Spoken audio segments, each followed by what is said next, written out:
Assalamu alaikum, ladies and gentlemen. Welcome to this live. নিশ্চয়ই ভালো আছেন আপনারা সবাই।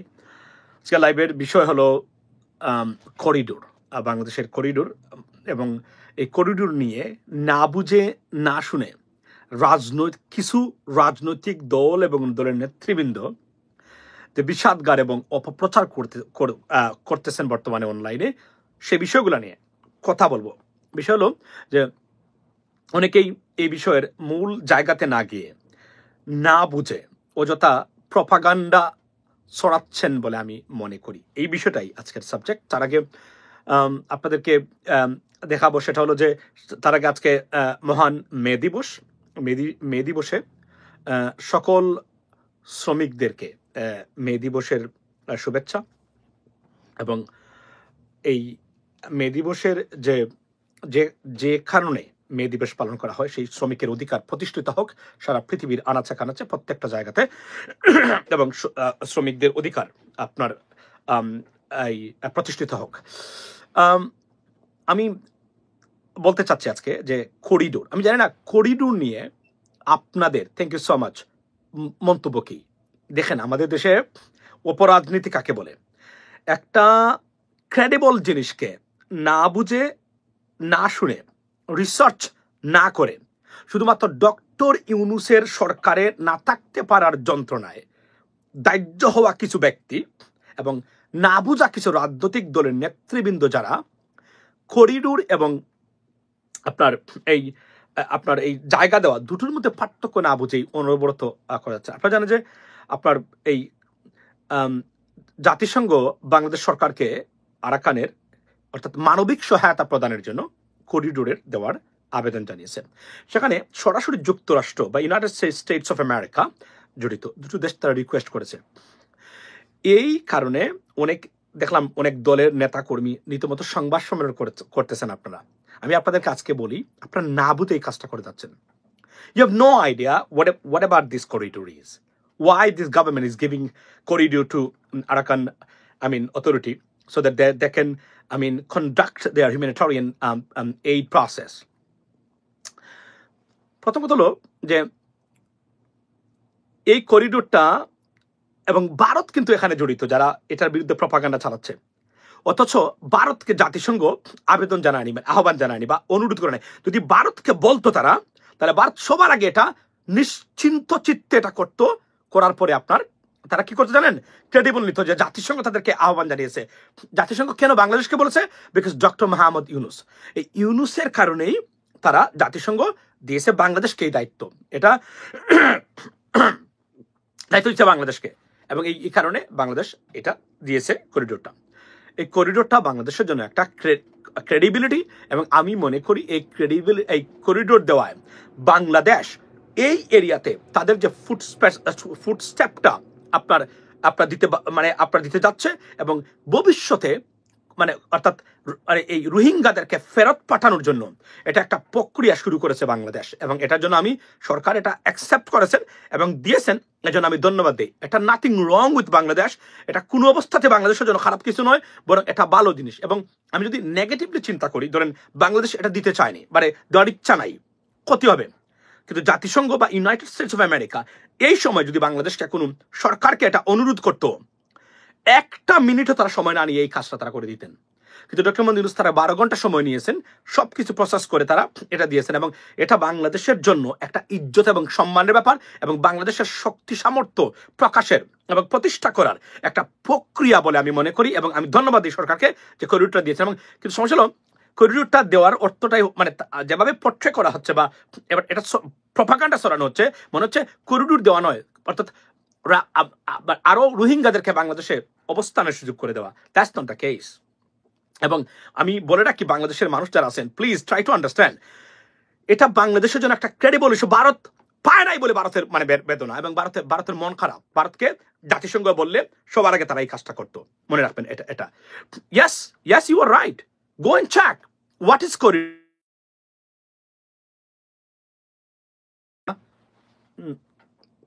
আচ্ছা, মূল বিষয়টা তো এই জায়গাতেই। কিন্তু যেভাবে পোট্রে করা হচ্ছে, মনে হচ্ছে যে করিডোর, অনেকে বলছেন যে করিডোর রাজনৈতিক দল দিবে। দেখুন, একটা জিনিস আমি আপনাদেরকে বলতে চাই, এই সরকারকে আপনারা ফেলে দিচ্ছেন কেন? এই সরকার তো 80% মানুষের সম্মতির ভিত্তিতে বর্তমান সরকার এসেছে। গণতান্ত্রিক সরকার দেবে, এর চেয়ে বড় গণতান্ত্রিক সরকার কি হতে পারে? গণতন্ত্র মানে মানুষ মানে কি? জনগণের দ্বারা পরিচালিত সরকারকেই তো গণতান্ত্রিক সরকার বলে। তো এই সরকার কি জনগণের দ্বারা পরিচালিত নয়? ইয়াস, এটা ভোট হয়নি, বাট এর চেয়ে বড় সমর্থন নিয়ে বাংলাদেশের ইতিহাসে কোনো সরকার কি কখনো এসেছিল নতুন এই বিগত কয়েক দশকের ভিতরে? নাও। এখন তো ভাস্ট মেজরিটি পিপুল এই সরকারকেই সমর্থন দিচ্ছে।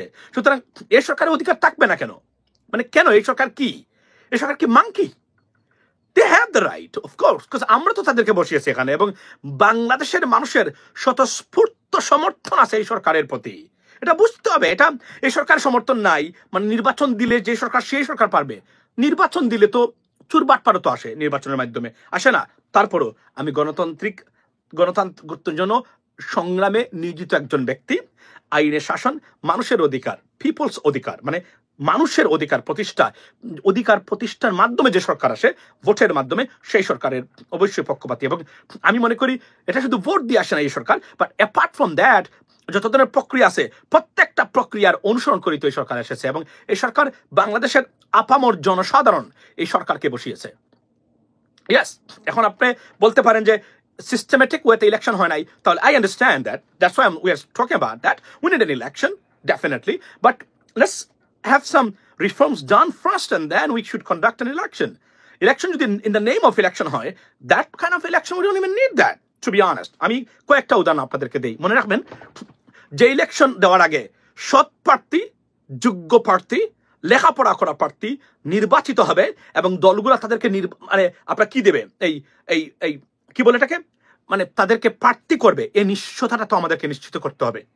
এখন যদি অষ্টম শ্রেণী পাশ ব্যক্তি এমপি হতে চায় এবং সেই এমপির দৌড়িয়ে গিয়ে তাকে সেই নির্বাচনে যাওয়া, সেই ধরনের প্রার্থীকে দিয়ে নির্বাচন করিয়ে নির্বাচন কি লাভ হবে জাতির, এটা আমি জানতে চাই। মানে এটা it's a debatable issue right now. We should talk about that, ladies and gentlemen. যে ত্যাগ তিতিজ্ঞা এবং সংগ্রামের ফলে আজকের এই সরকার এসেছে, সেই সরকার যদি ন্যূনতম গুণগত পরিবর্তন যেগুলো রিফর্মস করা দরকার এগুলো না করতে পারে, তাহলে আমরা এই সরকারকে নিয়ে এত মানুষের জীবন দেওয়ার অর্থটা কি দাঁড়ালো? সুতরাং কথা যখন বলবেন, আমি আবার বলছি আমি 5 বছর চাচ্ছি না, কিন্তু আমি বলছি একটা লেজিটিমেট ওয়েতে the reforms, that much needed reforms must be completed or done before conducting any election. তার আগে আমি এটা চাই না। আপনাদেরকে আজকে অনেকটা ভালো খবর, কয়েকটা ভালো খবরের মধ্যে একটা খবর আমি শেয়ার করতে চাই আপনাদের সাথে, করা উচিত বলে মনে করি। লেডিস এন্ড জেন্টলম্যান, সৎ নেতৃত্ব থাকলে কি হতে পারে? Reserve, the good news about reserve is $27.5 billion, right? Second thing is সরকার দেখেন জ্বালানি খাতে অভূতপূর্ব সাফল্য অর্জন করেছে সরকার। সেটা কি? মোটামুটি বাংলাদেশের প্রায় $700 মিলিয়ন মানে বকেয়া বিল পরিশোধ করে উইদিন 6 to 8 months সরকার এখন লেভেল করে ফেলেছে জ্বালানির বিল যেগুলো আছে। এই আপনি জানেন যে পয়সা দিতে না পারে আওয়ামী লীগের সরকার সময় কয়লা আসে নাই, এলএনজি আসে নাই, বিদ্যুতের লোডশেডিং ছিল। আপনি দেখেন না আজকে, আপনারা শুনেন। আচ্ছা, তার আগে আমি আপনাদেরকে বলি, আমি আপনাদেরকে একটা ভিডিও দেখাতে চাই। এর একমাত্র সমাধান দ্রুত নির্বাচন। আচ্ছা, তার আগে আমি আপনাদেরকে একটা ইম্পর্টেন্ট জিনিস দেখাতে চাই, অর্থাৎ বাংলাদেশে মাইনরিটি নির্যাতন নিয়ে যারা বক্তব্য দেন। আজকে একটা জিনিস দেখাই আপনাদেরকে আমি, সেটা হচ্ছে ভারতে দুজন ওয়ার্কার আসছেন বিজেপি একজন নেতার একটা প্রতিষ্ঠানে কাজ করতে। দুজন ব্যক্তির নাম মুসলিম হওয়ার কারণে কাজটা উনি দেন নাই, বের করে দিয়েছেন। এটা ভারতে করতেছে। এবং ভারতের যারা বাংলাদেশে কি এমন ঘটনা কখনো ঘটেছে যে হিন্দু হিসাবে আমি কাজ করতে দেব না? এমন ঘটনা কি কখনো ঘটেছে? হ্যাঁ, মসজিদে অনেকেই বলেন যে এটা আগে একটা অনেকেই এটা পবিত্রতার জন্য ওরা মনে করতেন যে মসজিদে আমরা হিন্দু শ্রমিক দিয়ে কাজ করাবো না, কারণ এটা যেহেতু তারা অজু করে না। এটা কিন্তু এটা পিওর একটা রিলিজিয়াস মানে একটা টার্ম ছিল, যদিও এটা ভুল আমি মনে করি। কিন্তু বাংলাদেশে এই ধরনের ঘটনা কখনো ঘটে নাই।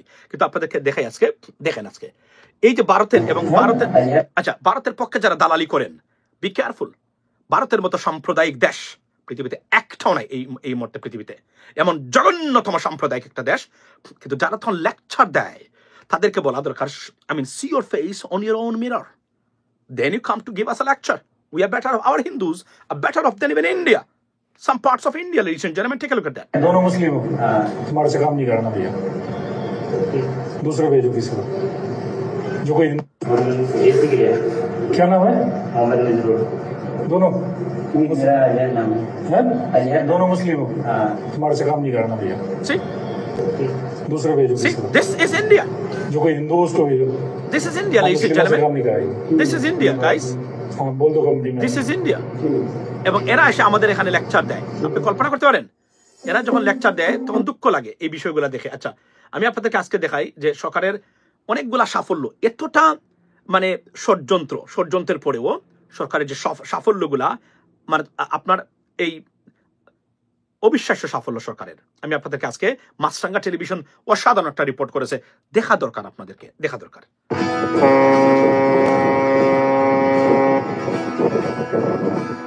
মাত্র এক বছরের ব্যবধানে $665 মিলিয়ন বিশাল জ্বালানি বকেয়া নামিয়ে আনা হয়েছে মাত্র $10 মিলিয়ন।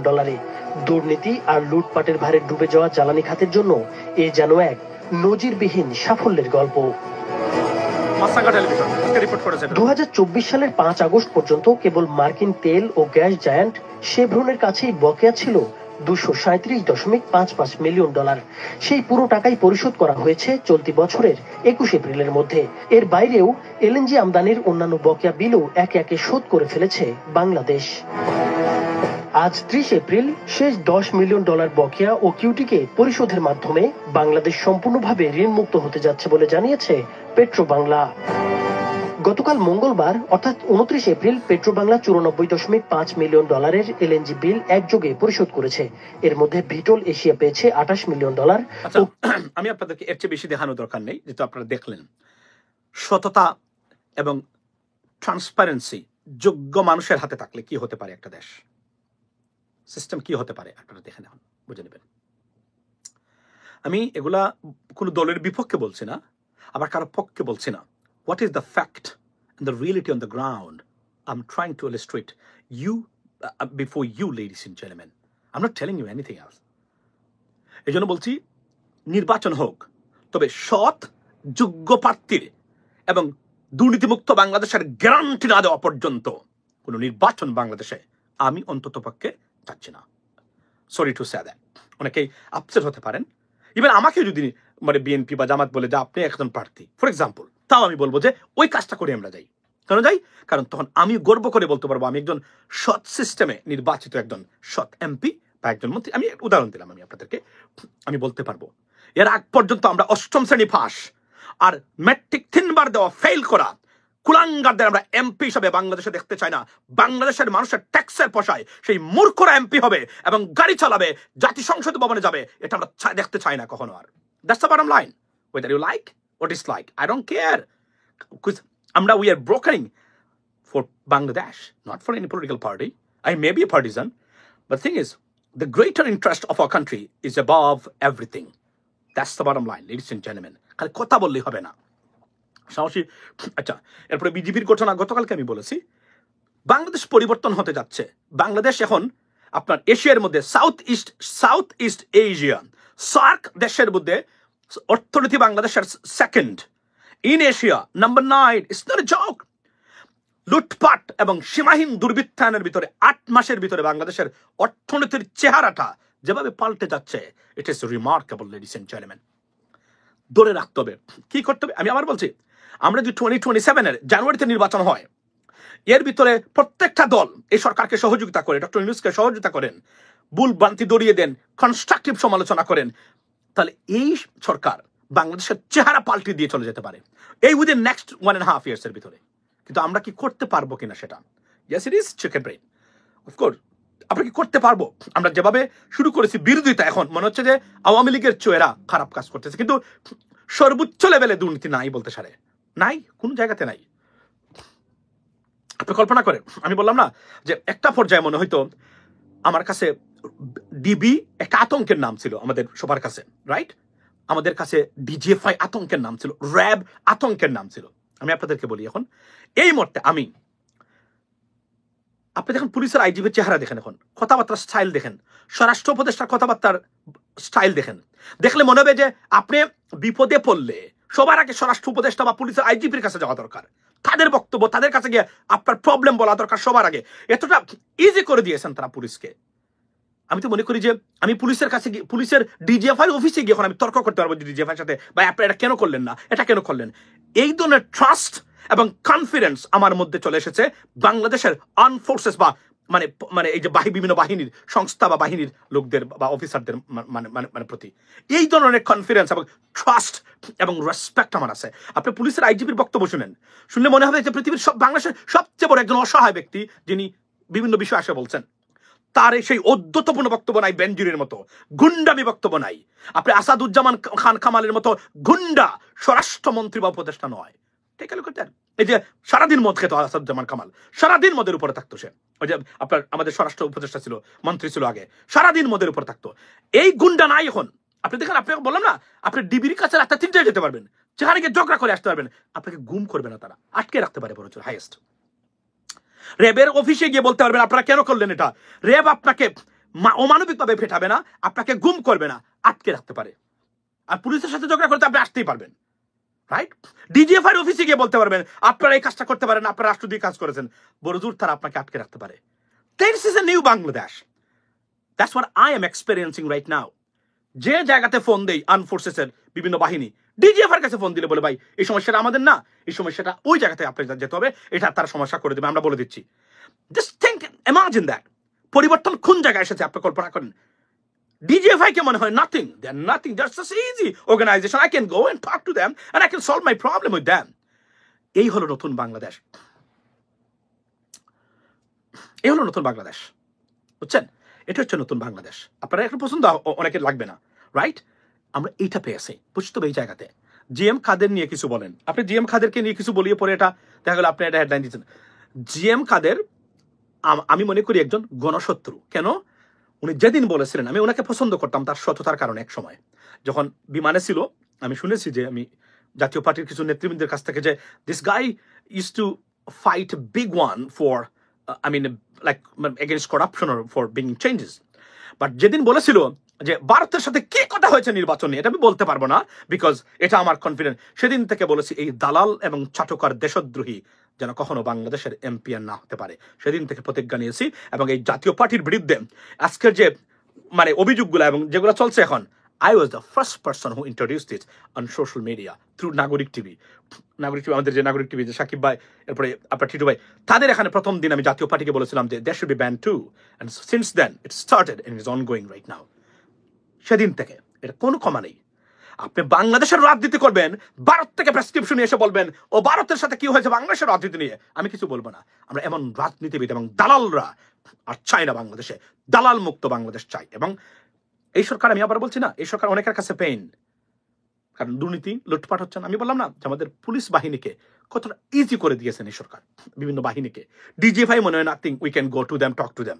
র্যাব মনে হয় nothing, we can go any time and challenge them, right? Detective branch, I mean I'm talking about the DB, we can say hey guys, you should not do that, why did you do that? We can tell them nothing gonna happen. At least they will not, I mean you will not be the victim of enforced disappearances. Ladies and gentlemen, আপনার থেকে এই পর্যায়ে আপনি যাবেন না, এটাই তো আমাদের বাংলাদেশ হওয়া উচিত। আজকে পুলিশের পরিবর্তন আসছে, আমি সরকারকে বলতে চাচ্ছি পুলিশের সর্বোচ্চ ধরনের সুযোগ সুবিধা যা যা আছে নিশ্চিত করুন, আপনারা নিশ্চিত করুন। কেননা যত বেশি সুযোগ সুবিধা এবং তাদের সন্তানরা লেখাপড়ার ক্ষেত্রেও এই সুযোগ সুবিধা দেওয়া হোক, দুর্নীতি কমবে। ভর্তুকি দিয়ে হলো পুলিশকে দেওয়া হোক, কেন দেওয়া হবে? এই আপনার বঙ্গের পুলিশ যদি থাকে, এই দেশে কখনো শান্তি আসবে না, সমৃদ্ধি আসবে না, বিচার প্রতিষ্ঠা হবে না। মনে রাখবেন, বিচার পাওয়া, চাওয়া পাওয়ার প্রথম first line of defense or stage is your police. Any incident when takes place, who goes first? Police. And they take the report and they submit it to the judiciary. If they make a mistake and they fuck or suck your report, you're done, you're in trouble.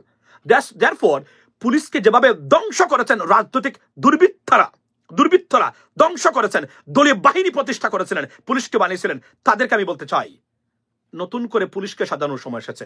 আমরা নতুন police দেখতে চাই, আমরা এমন police দেখতে চাই যে police হবে সত্যিকার অর্থেই বাংলাদেশের পুলিশ। আমি বললাম না যে আমার এই যে কনফিডেন্স এখনো আছে পুলিশের সমস্যা, এটাও চলে যাবে, এটা চলে যাবে যদি আরো কিছু reforms, if we can conduct more reforms in police, ইনশাল্লাহ এটা চলে যাবে। মনে রাখবেন, পুলিশ এবং জুডিশিয়ারি যখন ফিক্সড হয়ে যাবে এবং দুর্নীতি দমন commission, election commission, Bangladesh is fixed. এই চারটা প্রতিষ্ঠান যদি দাঁড় করাতে পারেন, Bangladesh is fixed 100%, no doubt about that. এটা হচ্ছে আমাদের সবচেয়ে বড় চ্যালেঞ্জ, এবং এই জায়গাতে এই রিফর্মসগুলা must be done and taken place. Otherwise if you go for an election you can, but জেলাও সেই কদুই প্রতিষ্ঠা হবে বাংলাদেশের রাজনীতিতে।